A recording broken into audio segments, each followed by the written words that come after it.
AI might be steadily eroding the returns from paid ads and content marketing, but it's supercharging what's possible from outbound. In this episode of Data Beats Opinion, we dive into how AI, programmatic, outbound, and precision targeting are revolutionizing cold outreach.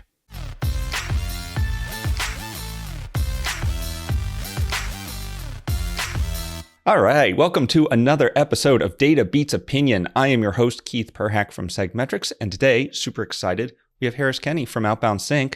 Thank you so much for joining us. Thanks for having me, man. Yeah, I'm excited. So this actually came about because we are both Tiny Seed companies.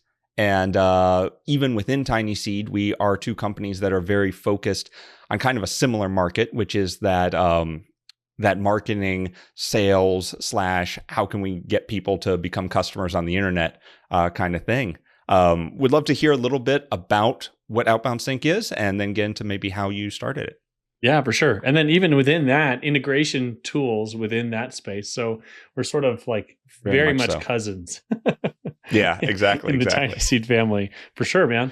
Yeah, so great to be on the show and just a fan in general of SegMetrics. I remember before we even applied, I'd always like admired what you were building here, and it saw in my head like, okay, these are the kind of companies that Rob and Tracy and Einar are investing in. So super fun. Thanks for the opportunity to chat. And yeah, I mean, on my side, where we got started was I was running an agency, an outbound agency for about 3.5 years. And the tools didn't talk to each other. You know, we were sending cold email, and we were a HubSpot partner as well at the time. Mm-hmm. And the tool we were using, Smart Lead data did not integrate with HubSpot at all. And we had customers who were asking for that. And so we started there, just getting Smart Leads data into HubSpot. And we have just basically built on that in the last 2 years. So then we added Salesforce, and then we added a few more email sequencers.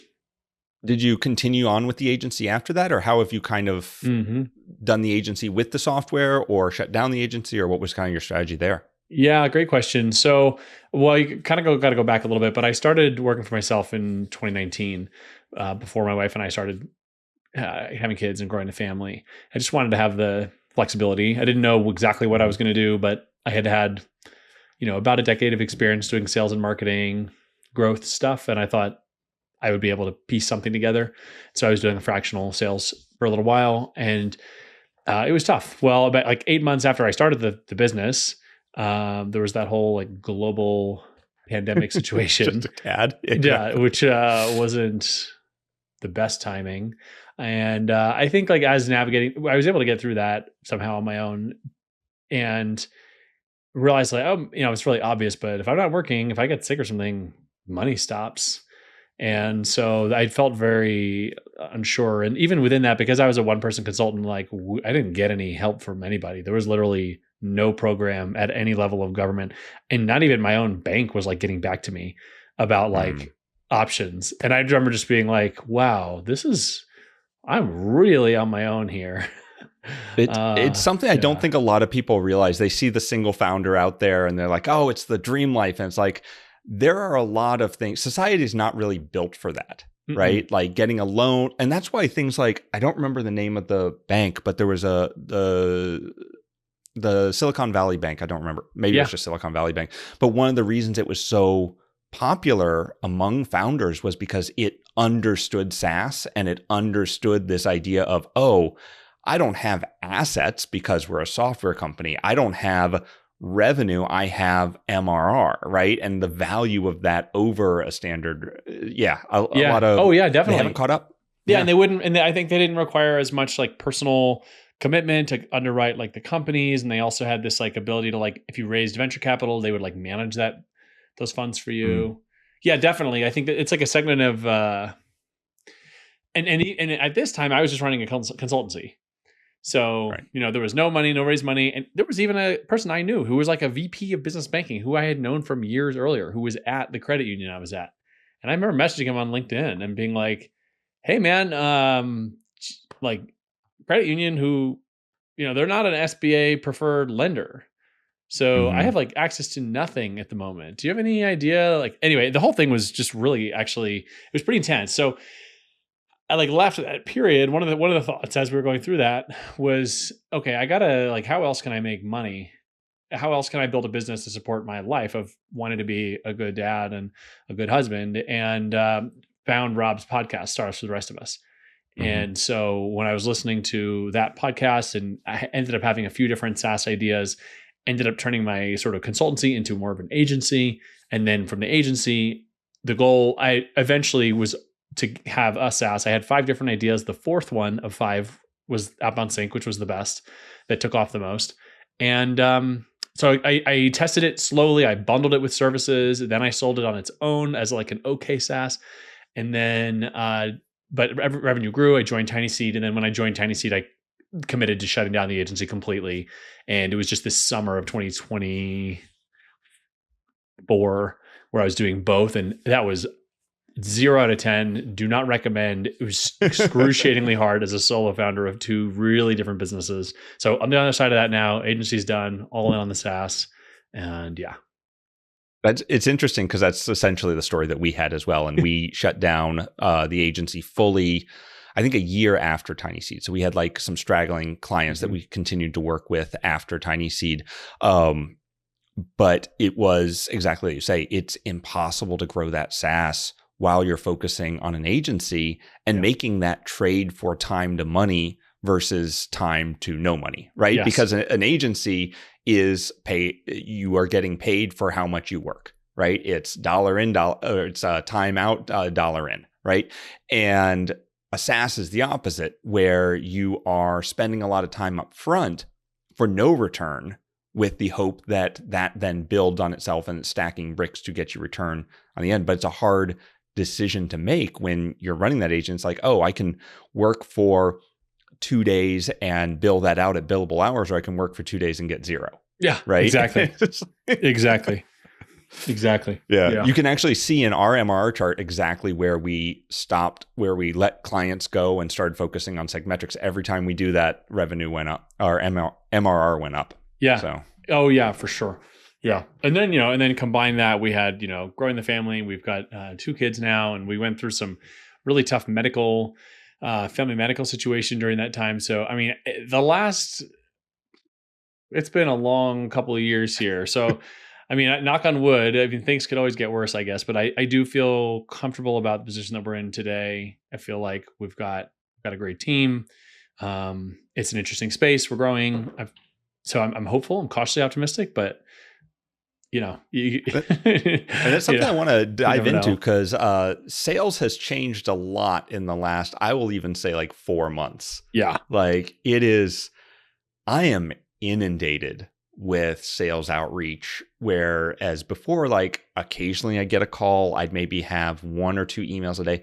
It is constant now. Yeah. And I'd love to hear how do you see the industry changing right now? Like, yeah, for sure. It is interesting. I mean, it's a real cat and mouse game across these different channels, and kind of we can talk about individual channels and how people are optimizing. We can talk about how AI is being used across these channels, and we could talk about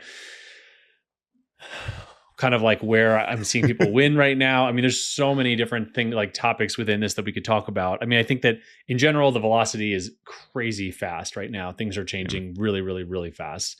We were talking about hot takes. Let's start at the macro level. Like, what's the, I mean, I think everyone knows that it's AI that's changing this, but what's the overarching change that you're seeing? And then let's dive into some of the specific channels and talk about how they're changing, and some channels going down the toilet and some becoming better, right? Yeah. I mean, I think that overall, what I would describe as happening is the transition to programmatic outbound. Is that if you look at, no matter what channel you're looking at, whether it's email, phone, LinkedIn, I mean, even DMs on a platform like X, or direct mail, I mean, literally anything, with the exception of, to an extent, even WhatsApp. I mean, SMS, I think, is the one that's kind of less affected by this, because there's such clear rules from the FCC, and there's such a clear penalty that most people they're just not messing with it. But outside of that, everything is going programmatic, which means like the ability to crank volume in a lot of different ways. I mean, in different ways. But to me, that's what's happening, is that what was a one-to-one activity is now becoming a one-to-many activity across every channel. And that's putting pressure on like tons of different systems in tons of different places. And Outbound Sync, we are part of that. I mean, we are part of that evolution that's happening, for better or for worse. That as people are exploring these new tools, especially point solutions, to get alpha or to get return on these different point solutions, they're like venturing further off the path into like more of these niche tools to accomplish niche tasks. We help bring that data back into the CRM, and that's kind of our job to be done. Is when you pursue these new tools, you don't want to silo that data out in another place. Right. And so it's sort of the informal part of the neighborhood, whereas I think SegMetrics is covering a lot more of the like more formal, established kind of tools. A lot of the ones that we tend to work with they're more on the edge, I guess. So when you talk about the niche tactics, what does that mean? Like, what are some? Can you give me some examples? Yeah. So, well, I mean, like one interesting one, email gets talked about a lot. So we don't have to talk about like deliverability is getting harder. I think like a lot of people know that. Phones are an interesting one to talk about because it's a little different. So there's multiple ways that people are doing dialing today. And so if you think about it as like an equation, like if you're doing X number of dials, you've got like your numerator or denominator.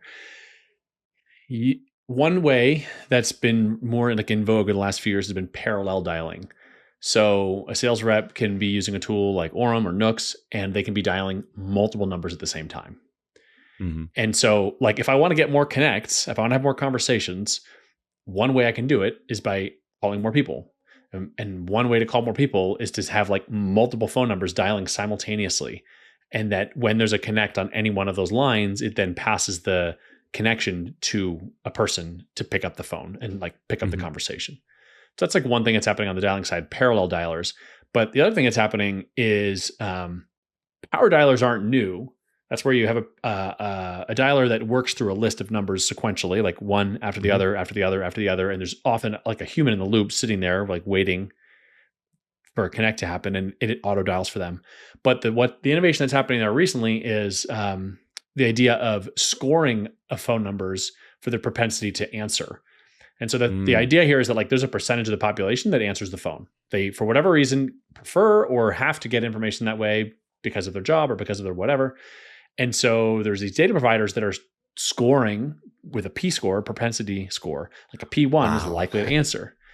And so if you're a phone person and these data providers identify you as such, then I don't have to increase my number of dials like horizontally. I can improve my connect rate by actually lowering my denominator, calling fewer people, but the people who I call have a higher quality, 25 to 40% chance of answering. And I've tested this myself, and I've gotten literally 40% connect rates, which is very high. But in that case, you use a different stack. You can even use a regular phone because you're just calling like 10 people, one after the other manually. You don't even have to go all these things because you're pushing the validation and stuff like that to another part of the stack where someone else is doing that for you. So anyway, but these are just two examples of how to call phone numbers. And like even within that, you've got dialing mobile numbers. Even within that, you've got data providers that are now really specializing by geography. So it's like, oh, well, this provider is really good for Europe. This provider is good for Australia. You also have like verification of numbers where they just like check and make sure a line is still active. So like this is just phones, but like this is happening everywhere. Basically at every point of the stack, there's this like unbundling and like it's really fascinating because from the outside, because I'm not in sales, we've done sales, we've worked with sales companies before to do all this kind of stuff, but we always see it as a numbers game that is now increasing because of AI and this parallelism, right? So you can now, where you could maybe do 1,000 or 5,000 people, now you can do 100,000 or 1 million people, just because it is so parallelized with AI and being able to do that stuff. But what you're talking about is almost using that different type of technology, but that technology to go back to almost kind of like an 80s or 90s strategy of sales calls where you are more in depth on each person, but you have a much better list. You have a much better quality lead for each call or for each outreach that you're doing. Yeah. That's definitely starting to happen. And I think like you're seeing much, much, much better segmentation now, where people are using like web-enabled AI agents to find not just like software companies, but software companies that have SOC 2. And they're finding that by going to the site, going to the footer, finding the security page. Then the web agent goes to the security page, or they're looking for metadata of like an image that includes like SOC2.ping or whatever, and making a determination on like, and so then now, if I'm a company that does like GDPR compliance, I say, hey, notice you have SOC 2. And I know you're a software company, and so software companies, they all sell globally. Have you thought about GDPR compliance or whatever? So yeah, I do think, and the potential to do that kind of stuff at scale. So like I can feed a list of 50,000 domains to an agent and have one at a time, a web-enabled agent check each website, and now I go from 50,000 down to like 10,000 or whatever. And then within that, I can do more. I can segment based on whatever, headcount size and things like that. So yeah, I do think that it's like, there is like a potential for a return to like much better segmentation, much better list building. But I mean, I will say like, honestly, like sometimes it is a numbers game, and it's just like, but then the question is like, what's the offer? So it's like, I'm seeing people, this is where I think programmatic outbound and like outbound as marketing, like it's moving under the marketing umbrella, where I'm seeing people use programmatic outbound to like get newsletter subscribers. Like B2B brands are like just like promoting podcasts. Like they're not even trying to get a meeting. They're just like, hey, we just interviewed someone. Okay, my mind's getting a little bit blown. How does that even work? I mean, I assume it's similar to ads, but is that something exactly. It's like an ad network. And essentially, it's like a private ad network. That's crazy. Yeah. And I would assume not phone. I would assume that's mainly email. That would be LinkedIn, more email and LinkedIn. Yeah. And DM stuff like that. Text stuff. Yeah. I mean, depending on what the thing is, right? Like let's say like people are doing like dinners and stuff, right? So like calling a list and being like, hey, we're hosting a dinner. Let me know if you're interested. It's going to be, at the same, what is the Shopify Shop Talk or whatever Shopify's like event is. But like, hey, we're going to have a big like event at like a Brazilian steakhouse. Like, let me know if you're interested, so that's like a marketing thing. Some of these sales tools are being now deployed towards like marketing objectives. So everything is kind of getting shuffled up, and some people are getting incredible results with that. Like I know people run really successful plays, getting guests on podcasts, really successful using cold email to do that. We get a lot of that. A lot of those emails. Yeah. And so the idea would be like, oh, for this podcast, if you're like, oh, we want to get guests. You're like, if you want to record every day, you want to turn this into a daily, you could spin up a campaign, and I guarantee you could fill a recording calendar with people who would be legit. Yeah. Not saying you should or need to, but like that's the kind of stuff that people are using these tools to like do all sorts of different things. And then if you're like a big SaaS with a PLG motion, I mean, Fixer.ai, they've talked about this. I mean, they're sending, I think, like literally over 1 million emails a month, but they have a huge PLG motion. And so people see the name, they end up on the website, they see it again, they end up signing up later. Like it's ads, like exactly what you said. Like people are thinking of it as ads. And just to clarify for people who might not, PLG, product-led growth, correct? Okay. Yeah. Sorry. Just as you were drinking. Yeah. Sorry. Yeah. So they're a PLG, product-led growth company, right? So like a very low-cost product. So historically, the like heuristic was like, oh, you have to have a high ACV to do outbound because you have to have a sales-led motion, and the point of outbound is to get a meeting. But like now, people are spinning up like whole panels of email accounts, so that the cost per account is like essentially free. That's crazy. Yeah. So it's weird. Oh man, it's weird out there. Yeah. So this kind of ties into something that we're seeing recently, which is advertising has started to eat itself. AI has taken over search to a degree. Ads have started to go the AI route, which means that your ad optimization is now at the behest of Facebook and Google, right? So there's not many levers you get to touch anymore. It's essentially pay money to Google and they get you people. That's the dynamic now. And so a lot of people are trying to find what is the next thing? How do we get ads in front of people? How do we get promotions in front of people that are not these standard ad networks? And it's interesting that it's co-opting almost the outbound for a marketing or ad play. Yeah, like definitely. that's fascinating to me. Well, I mean, Fixer, when they've talked about this, they've compared it. They've literally said, we are going to compare cold email to meta ads and see which has a lower CAC, a lower cost of acquisition, or for the cost to acquire a customer. So they're literally comparing it head to head on a cost per customer basis. That's crazy. Yeah. And you said they're doing email, or they're doing it just all in? Wow, that's crazy. Mm-hmm. Now they have a huge TAM. If you have an inbox, frankly, a lot of people have multiple email inboxes. Mm-hmm. So, I mean, their TAM isn't 7 billion. It's like, everyone 10, like multiple tens of billions, because most people have more than one email address. Most people have two. Right. At least if they have an email address, they have a work and a personal, right? So and that's who they're selling to. It's like this AI thing that manages your inbox and does a bunch of other things. So anyway, yeah. It's really interesting. Really, really interesting time with that. And then out of home stuff is picking up, and like this in-person stuff and events. And so it feels like everything's in the air right now from what I see on our side of things. So I think that there's always a pull in companies about, should I do more marketing? Should I do more SEO? Should I do content? Should I do outbound? Normally, the traditional wisdom is kind of like what you said. When you have a high cost product, that's when you start sales. But what it sounds like is that sales or outbound should start pretty much at the same time that you would do marketing. Like, what, I guess in your mind, what would be the lever? When do you make that decision? It's like, okay, now I should probably start trying to do outbound, even if it's not sales led outbound. Yeah, totally. I mean, it depends on what size of company and all these other caveats, but like in general, the number one failure mode I see is failure to launch. It's like they just, people say I should try that and they don't do it. And I mean, frankly, like this isn't a sales pitch for me. For our product, people who use it, they tend to be more at scale. They tend to have teams and stuff, right? So if you're like a smaller company, I am like not, I mean, if you want to use our product, heck yeah, great. But like in general, that's not our typical customer, So this isn't even like, I'm not trying, my goal is not to educate the market and to get more people going from 0 to 1 on outbound.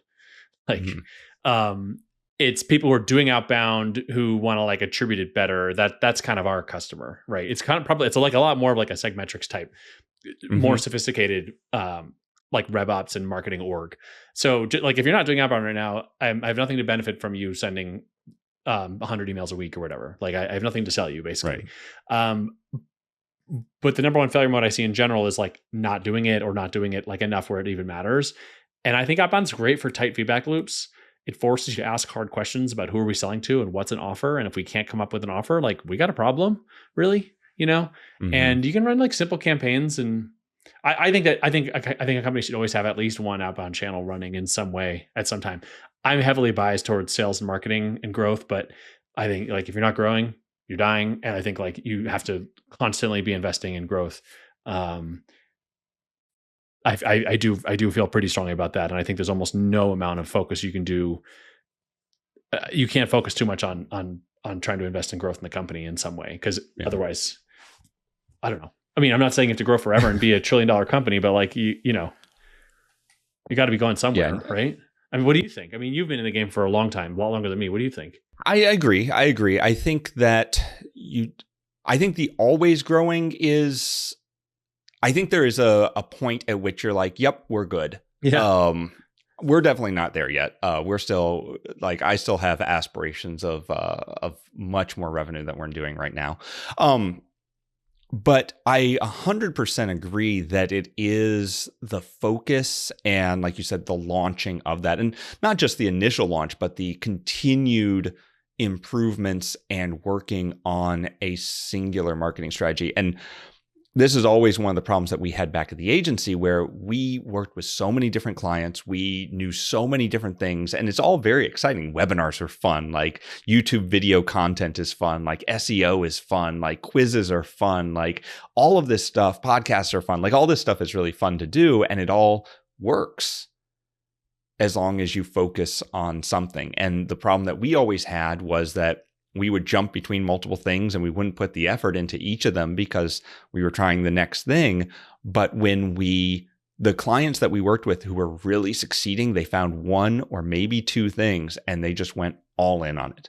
One of our clients, he did a weekly webinar, and at the beginning, there was no one on it. It was like he was in a room talking to himself, and he would put it out on Facebook afterwards. And he did that week after week. He got better and better. And then there was one person, then 10. And then soon there's like 300 people on these weekly webinars every week, right? Like it just, you got to put in the effort. There's no immediate thing that you're going to do and just succeed right off the bat. Or if you do, you're very lucky. So it really is, like you're saying, you show up, you do the work for one thing continuously. Yeah. Yeah, definitely. Yeah. I mean, I think I think people just don't try. Like, I don't know. They think it's just going to happen or whatever. It's like, you gotta, I mean, the amount of effort it takes is extraordinary. And I see that with our agencies, and you ran an agency yourself. I mean, that's one thing, we talked about like some hot takes. One hot take that I've seen is like, I think people give agencies a bad rap. And like what I've seen is that our agencies work exceptionally hard. And I'm not going to say it. I'm not going to percentage on this, but in many instances, I see the agency is working harder than the client to try to generate results for the client. And there's this like idea of like the principal agent problem. And like in theory, the person who's hiring the agent or agency should care more about the problem because it's their company, it's their whatever. But I have seen the inverse to be true. And I just think it takes an extraordinary amount of effort. And even when you hire someone to do it, I think sometimes they're working harder on it than you think. Now, that's not always true, obviously. But from what I've seen and working really close with these people, like they really, really care. They're not being like, haha, I got a good retainer and now I'm going to go, mess around and do nothing. Like you see the timestamps of Slack messages and emails, and you just know that they are really trying to figure stuff out. And I see them in WhatsApp groups talking to each other and sharing notes and trying to find ideas about like how to get an edge and how to get it to work better. And so that is something I think that like people that are in these growth roles, I think they like care in general, like care a lot and work a lot harder than people may realize from the outside. And when someone is having success, there's probably so much more that went into that than when you're looking at it. This is not where I was planning on taking the conversation, but this is fast.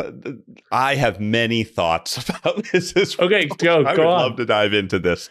Again, I agree. I agree with you. I think that there are some agencies and some agencies that do that it is a numbers game. They don't care. You're just another number. They want to keep you happy, but there is not the sophistication or knowledge within the agency to be able to support you correctly. Those definitely exist. But I agree that especially with smaller agencies, they really want you to succeed.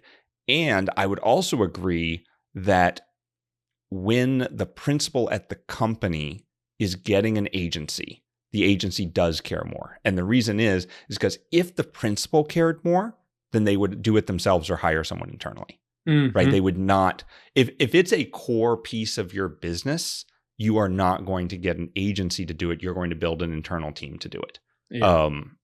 If you're testing it out, if this is just another thing you're doing, if you don't know what you're doing with it, then you'll probably get an agency or something. But I agree that usually the client wants the result. They don't care about the day-to-day of what that actually is, and they don't care about the process that the agency is going through to do it, as long as they are delivering those results. Yeah. And definitely the results matter more than anything else, right? But it's just like, I don't know. I feel like people are really trying, and they're getting really creative, and they're trying new things. And I feel like there's not enough credit given for that. Because I just see it, and you see people like, oh yeah, we had some churn on this one. You can tell they're like, kind of like, dang it.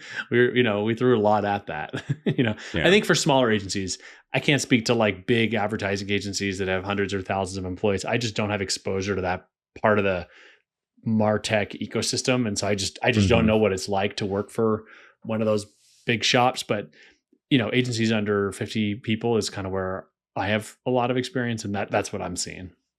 Yeah. I agree. Awesome. So I want to go into some other things that I have a whole list of things I want to talk about. So of course we're looking at outbound and then response rates, and of course wanting to become a customer, but that's kind of the end piece of the whole thing. From that, hey, I'm doing outreach, to, hey, you're a customer, what are some of the metrics, the things that you look at to say, hey, we're doing well here? Those kind of leading indicators instead of the lagging indicators of like becoming a customer. Yeah, absolutely. So I think like one of the first ones is, how long does it take you to ship a campaign? So if it takes you a long time to ship a campaign, you have some internal organizational issue. Like, it shouldn't take a month to ship an outbound campaign. And so like speed to shipping of a campaign, it's like you have some alignment issue, you've got some product market fit issue. Like, there should be some level of understanding of who are we selling to, what do they care about, how should we segment the list. I'm not saying it's easy, but it shouldn't be that hard. So if it's taking a long time to ship campaigns, that's like your first sign of a problem. And then after that, so assuming you're shipping, then you kind of jump down to reply rates. So if the reply rate is really low, like under 1%, you may have an infrastructure issue. You may have a data problem. You may have like an inbox problem, or bad phone numbers, or LinkedIn accounts are getting locked, or whatever channel you're using. But like, if it's below 1%, it's suspiciously low, especially with email, because you should be getting out of office replies and stuff at a minimum. Right. So then if you get that reply rate up a bit, okay, we can send something, it's arriving at some level of deliverability. We're getting some level of engagement with it. Then that's where you start looking at, okay, what's the response rate within that? And this is like where one of my like opinions about the agencies come from, is that what we find is that agencies are getting oftentimes like 2 to 3x the pipeline influence that they're getting credit for. And the reason why we know that is because we're sending the data to HubSpot and Salesforce, where there's better attribution reporting inside of the CRM, just for outbound anyway. And so we can see, oh, well, here's like 50 people who got emails, never responded, but actually did convert. They clicked on an ad, or they signed up for the product or whatever. And so that's where my opinion is, once you get the replies and you've got some level of engagement, that's when you have to kind of open the aperture a little bit and say, okay, there's multiple forms of a conversion. The gold standard is we get a reply, it's positive, it leads to a meeting, the meeting is positive, it leads to a deal, the deal closes. Great. Outbound, crushed it. We made money out of thin air. But there are other outcomes short of that, or that don't meet every single one of those checkboxes, that are still positive, where it's like another person within the company signed up, or that person signed up, but like a day later through another channel or whatever. And so that's kind of where we see where we're trying to get people to focus a little bit when we look at getting the data into an environment with the rest of the data that they have. That's actually fascinating to me, because we see the same thing with advertisements, where a lot, it's going back to billboards, which are not trackable at all, but they are things that influence people to purchase. And so you're showing the same thing with outreach, where, and now that you're saying this, I have done this internally as well, where I get some sort of outreach, I forward it to someone on my team. It's like, hey, we should look into this. They're not responding, I'm not responding, but we're going to go to the website and look around. Yes, right? And exactly. So, yeah. Fascinating. And like anecdotally, like who I helped a Chinese C company founder, just like as a buddy, I built a list for him, and he shipped a campaign, and he was like, well, I'm not getting a lot of replies, but my website traffic is noticeably up. Like, he's like, I can see it. He's like, I've been looking at this chart for 3 years. He's like, I know what I know what our web traffic is, Right. And I can see some of them are clicking the secondary domain, try acme.com. They're going to that secondary domain, and then it's redirecting. Some of them are clearly just typing in the name in Google or whatever, and then landing through search. So it's like anecdotally, like we have those little examples, and then we have others that go further. So yeah, this is where I think like programmatic outbound, like outbound as marketing, like I don't have like a single unifying term for all this, but like I think the parallels are there. And that's what's funny about it, is like all these lessons, the like GTM engineering or scaled outbound community, like marketing figured this stuff out like 15, 20, in some cases 100 years ago. People are like going back to Ogilvy to be like, what if your subject line wasn't bad? But it's like, how old are these Ogilvyisms, So I think there's a lot of catching up to do on the sales side with this stuff. Yeah, I think you just touched on something that drives me nuts the most about marketing as it becomes scalable, right? Yeah. Like this, right? It's all so bad, right? It was bad before, but there was a floor, because you had to spend a lot of time and money to get the ads. Yeah, there were bad TV commercials, but you're spending $1 million, $100,000, whatever, to get it and to like record the thing and to like edit and to get it on there. Like there's a modicum of effort going into it. Now that it's all AI generated, there's so much that's just like schlock going out there. We did an audit of some of our ads that were being auto-generated, because the way Google works with ads now is you list up a bunch of terms and then it picks them and puts them together in the best way. And one of the ads was SegMetrics. And that was the whole ad. That was one of the combinations that Google was like, this would be a great ad for your business. So, well, that's like that old meme of like that show Pimp My Ride, where it's like, you know, like, yo, I heard you like SegMetrics, so I put SegMetrics in your segment. You know, on your segment. It's just like, yeah. Well, I mean, how many impressions does it take to for someone to remember you? So if you just stuff them all into one ad, then you know. Oh, that's the strategy. Yeah. It's like you could take 9 women and make a baby in a month. Points. Exactly. The 9 touch points you need before you relate to a brand, they're just getting it all out at once. Exactly. One ad, 9 mentions, boom.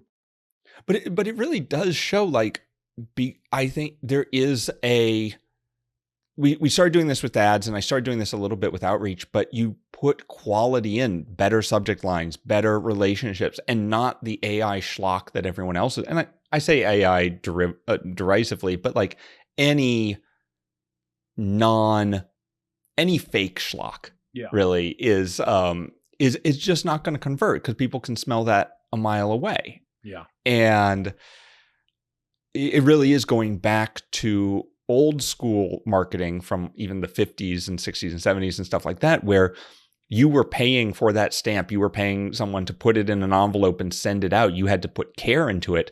Now, in order to stand out, you have to put care into it, because it is possible in a month to go through the entire population of the world and email every single one of them. Yeah. Right. And spam your TAM.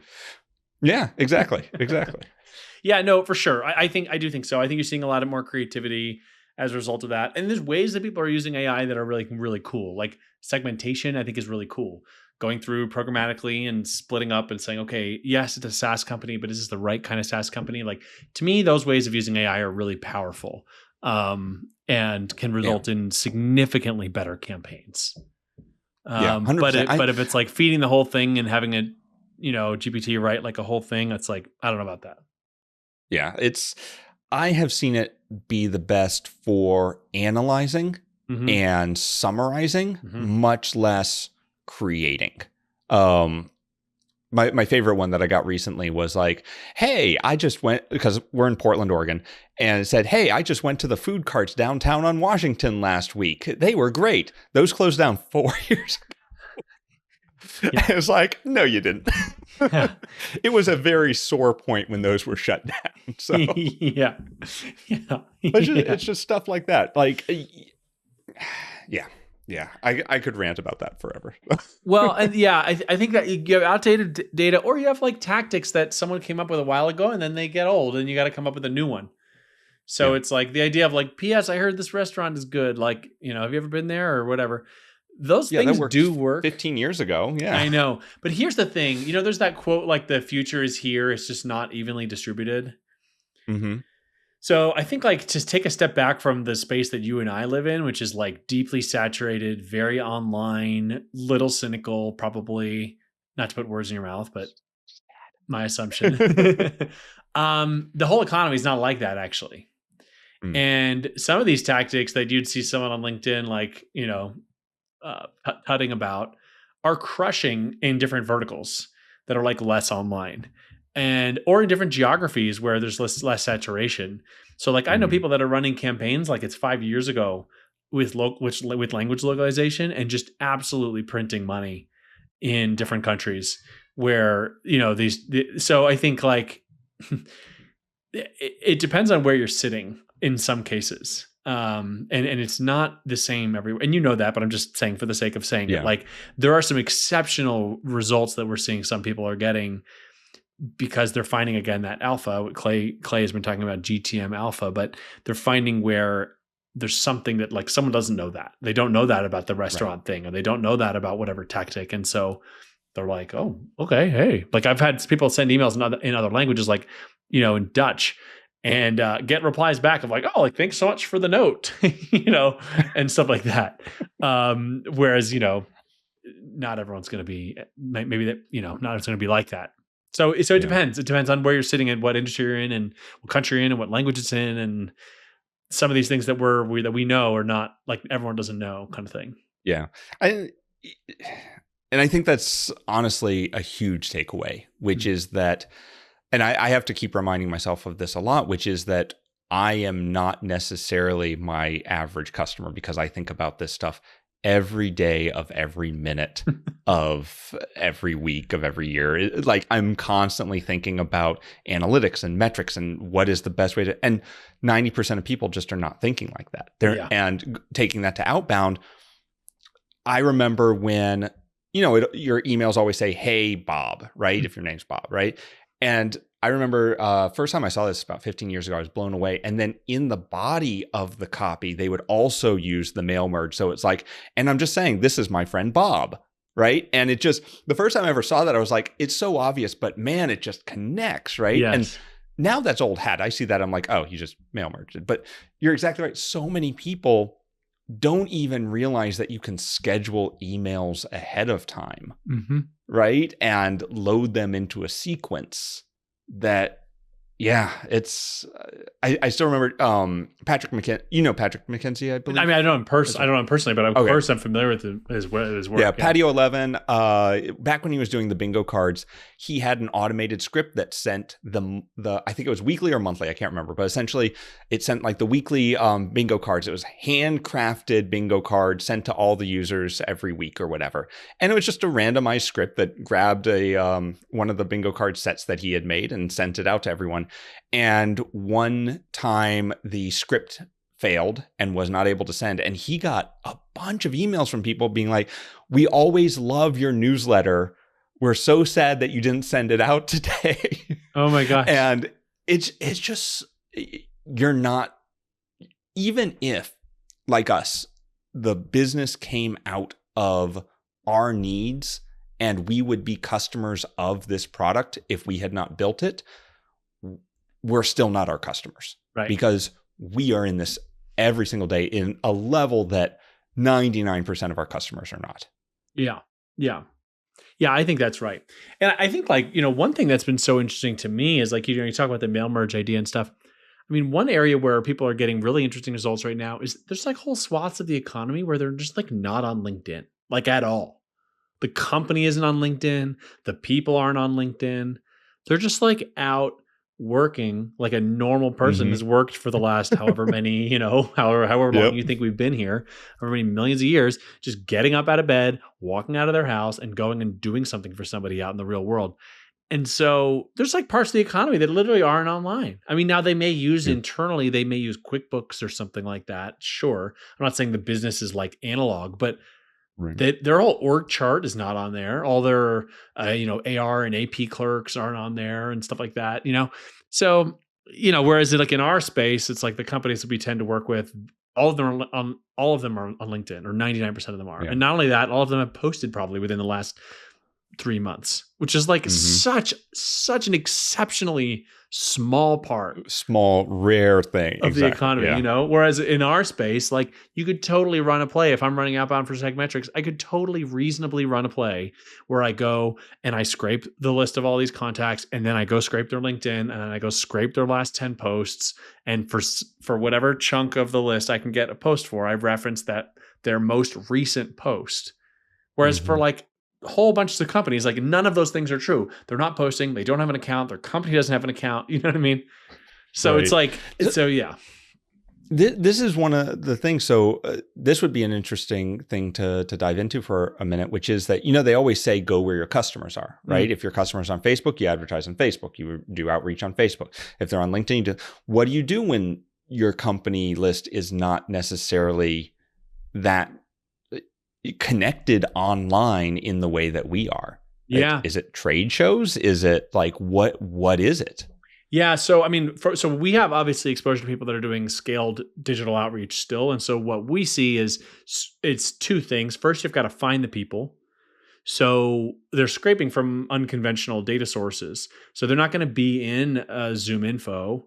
But if I'm a roofing contractor, I might be on Angie's list.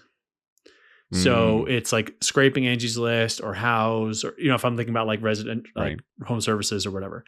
Or it's just like scraping Google Maps.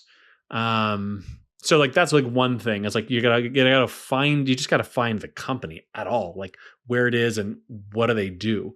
And like, some of them don't have websites, but they're doing like $10 million a year in revenue, doing roofs,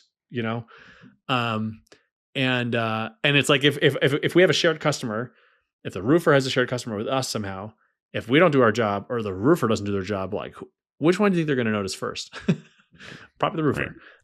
So they're doing really important work. So you got to start finding the people somehow. And that's where like tools like Appify and Phantom Buster are starting to kind of crack open these different types of data sources, which are really interesting. And then it's relying on generic info at email addresses or calling in. And that's where people are kind of that we would have visibility into those kinds of channels. But if you had field sales reps, you could knock on doors or whatever.